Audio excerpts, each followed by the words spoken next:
But I'm going to talk, first I'm going to talk this class 16, U class, while it's fresh on our brains.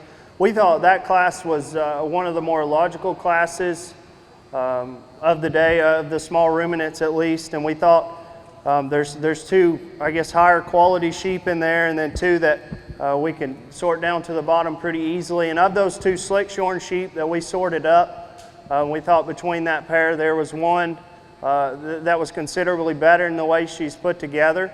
And I think if you study those sheep in terms of skeletal width and squareness of build, that pair goes directly away from you. That heavy-booted 3 stays quite a bit more squared or hock as she travels right away, and she hits the surface with more base width in general. And then that sheep's good bodied. There's a good body shape laid into that sheep.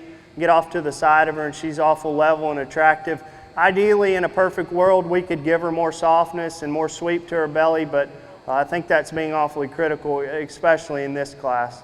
Then after that, you've got that other slick shorn ewe in 1, and I think you guys can see that she's the big, statured, long-bodied, high-performing one that probably comes with the most growth and maybe pounds even out here today. That sheep going right away from you is as stout at the top side of her hip and in her pin set as anything in that class. But then you study her from there and take her down to the ground, and she'll come in quite considerably at her hock and close in at her base. Then take her off to the side, and her neck will tie in pretty low. She's a little coarser about her shoulder and deeper in her chest. Kind of throws her off from a balance standpoint as we get off to the side of her. But those sheep should go up, and I'm sure most of you guys keep those two sheep together in that top pair. Then on the bottom pair, those sheep with a little more wool on them, I think there's some differences. And initially, you want to say that 2U is probably the bigger statured one that maybe comes with more turn and shape to her body.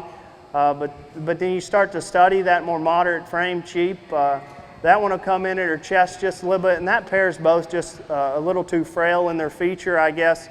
But that sheep will tie her neck in low, and if you study her as she goes away and you read through that wool, I just don't think there's really enough substance in that sheep. And then step off to the side of them, and I don't think there's as much quality in that sheep as there is in those two that go up. And then 4, the one we round out the class with, you guys probably noticed that one's the small frame, kind of low performing one in there. She's a little too frail in her feature, and she kind of gets up in her top line and rolls out on either end in terms of her skeleton. Need to make that one a little better built, put a little more lead in that one's pencil and make her just a little bit bigger in that class today.